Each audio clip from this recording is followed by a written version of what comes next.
దేవుని పరిశుద్ధ నామమునకు మహిమ కలుగును గాక. ఆమేన్. ఈ ఉదయకాల శుభములు మీకు తెలియజేయుచున్నది రెవరెండ్ కె శ్యాంబాబు. ఈ దినము కొరకు దేవుని వాక్యము.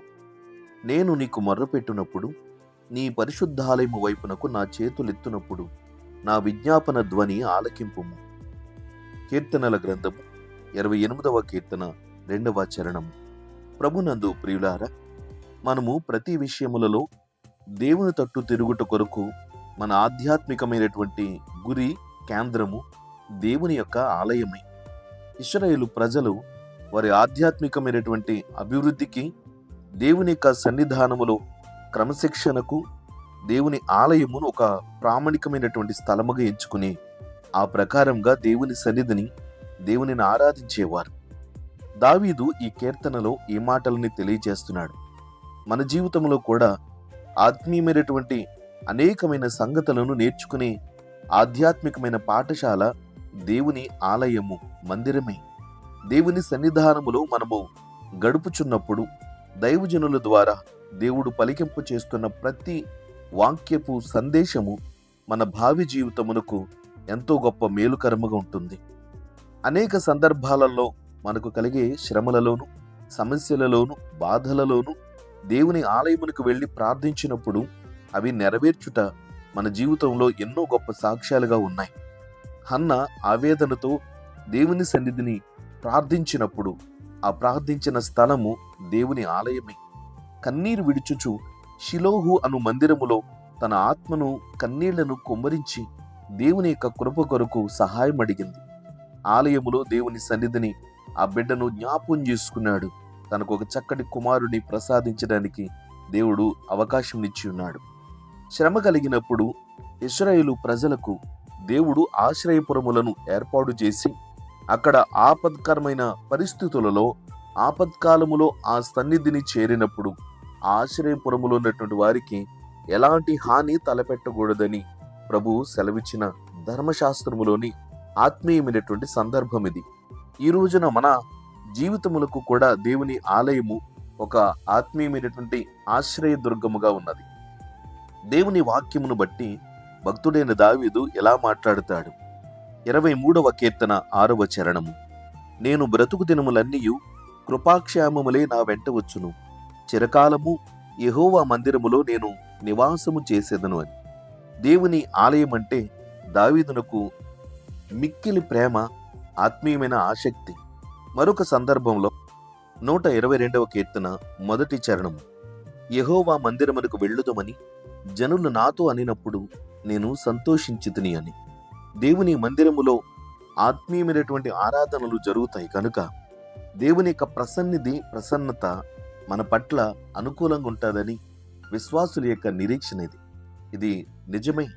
మనము ఆయా ప్రాంతాలలో కూడుకొని ప్రార్థించే ఆ ప్రార్థన కంటే దేవుని ఆలయములో దేవుడు ఉన్నాడు అనేటటువంటి ఆధ్యాత్మికమైన చింతన దావీదుది. సమూయేలు 2వ గ్రంథము 22వ అధ్యాయము 7వ వచనములోను, కీర్తనల గ్రంథము 18వ కీర్తన 6వ చరణములోను, నా శ్రమలో నేను యెహోవాకు మొర్రపెట్టి తిని, నా దేవుని ప్రార్థన చేసి తిని, ఆయన తన ఆలయములో ఆలకించి నా ప్రార్థన అంగీకరించెను, నా మొర్ర ఆయన చెవులలో జొచ్చెను అనే వాక్యంను తెలియజేయుచున్నాడు.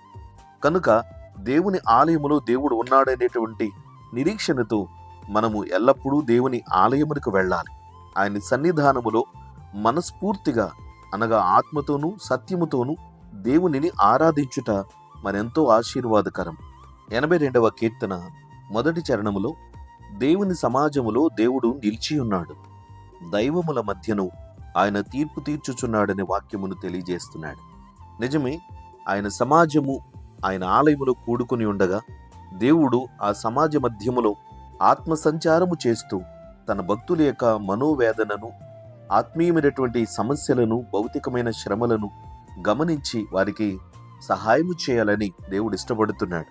కనుక ఈ వాక్యాన్ని ఆలకిస్తున్న మనము దేవుని ఆలయమునకు వెళ్ళి దేవునిని ఆరాధించుటలో నిర్లక్ష్యము చేయక ఆసక్తితో దైవ సన్నిధిని ప్రతి విషయములోనూ చేరదాం. దేవుని యొక్క ముఖార విందం, ఆత్మీయమైన ప్రసన్నిధిని, పాద సాన్నిధ్యము నుండి ఆశీర్వాదములను మనం పొందుకొనుట కొరకు ఎల్లప్పుడూ దేవుని ఆలయమును దర్శించుదాం. దేవునిని కొనియాడుదాం. దైవాశీస్సులు కలుగునుగాక. ఆమేన్. ప్రార్థన. ప్రేమగల తండ్రి, ఘనమైన దేవానికి స్తోత్రాలు. దివ్యమైన నీ వాక్యము చేత మీరు మమ్మను బలపరుస్తున్నారు ప్రభా. ఎన్నో పర్యాయాలు నీ మందిరములోనికి వచ్చి ఆధ్యాత్మికమైన ఆరాధనలను మేము సలుపుతూ మా ప్రతి విషయంలో మా శ్రమను నీకే విన్నవించుకుంటున్నాం ప్రభువా. నీ పరిశుద్ధ ఆలయములో నిలవబడుటకు కూడా యోగ్యత లేని అనేక మంది ప్రభువా నీవు అనుమతించుటను బట్టే రాగలుగుచున్నాం. ఎందుకంటే అది నీ పరిశుద్ధ స్థలము. మేమైతే పాపాత్ములమై ఉన్నాం. లోకములో ఉన్నటువంటి అపవిత్రమైన పెదవులతోనూ హృదయముతోనూ అపవిత్రమైన పాదములతోనూ మీ సన్నిధిని మేము చేరుచున్నాం. కానీ ప్రభువా నీవు పరిశుద్ధుడవు. మీరు మమ్మను పరిశుద్ధపరచు నిమిత్తము నీ సన్నిధిని ఆహ్వానించుచున్నాం ప్రభువా. నీవిచ్చేటటువంటి ఆత్మీయమైనటువంటి ధైర్యము నీ మందిరపు ఆరాధనలలో, నీ వాక్యపు ధ్యానములలో, మేము చేసేటటువంటి ప్రార్థనలలో మేము పొందగలుగుచున్నాం ప్రభువా. ఎవరైతే ఈ రోజున శ్రమతో సమస్యలతో బాధింపబడుతూ నీ ఆలయానికి వచ్చుచున్నారో ప్రభువా, వారి ప్రార్థన ఆలకించండి, వారిని ఆదరించండి. నిశ్చయముగా నీ మందిరములో నుంచి వారికి మేలు చేయమని ప్రార్థన చేస్తున్నాం ప్రభు. నాయన సొలొమోనుతో వాగ్దానం ఇచ్చి ఉన్నావు ప్రభువా. నీ పేరు పెట్టబడిన నీ మందిరములోనికి వచ్చే ఆ ప్రజల విషయంలో జనులు తమ్మును తాము తగ్గించుకుని ప్రార్థన చేసి నిన్ను వెతికి తమ చెడు మార్గములను విడిచిన ఎడల ఆకాశము నుండి నేను వారి ప్రార్థనను విని వారి పాపమును క్షమించి వారి దేశమును స్వస్థపరచుదునని సెలవిచ్చున్నావు.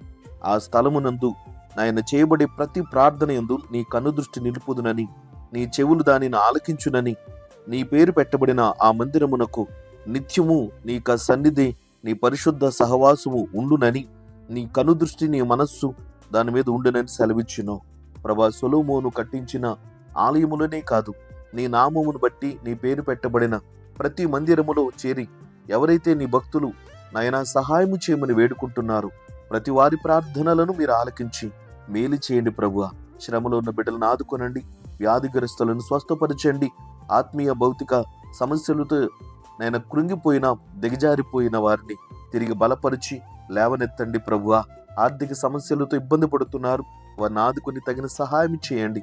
చదువుకొని బిడ్డలకు చక్కటి జ్ఞానమును, తెలివిని, వివేచన ప్రతి దినమును దయచేయండి ప్రభువా. నీ యందు భయభక్తులు కలిగిన బిడ్డలుగా వారిని తీర్చిదిద్దుమని ప్రార్థిస్తున్నాం. నేటి కార్యక్రమములలో పాలుందుచు ప్రయాణాలు చేస్తున్నటువంటి ప్రియ బిడ్డలందరినీ కాచి కాపాడండి. యేసుక్రీస్తు నామమున ప్రార్థన చేయుచున్నాము పరమ తండ్రి. ఆమేన్. తండ్రి, కుమారుడు, పరిశుద్ధాత్మయను త్రియేక దేవుని దీవెన ఇప్పుడు ఎల్లప్పుడూ మీకెల్లరకు తోడయుండునుగాక. ఆమేన్.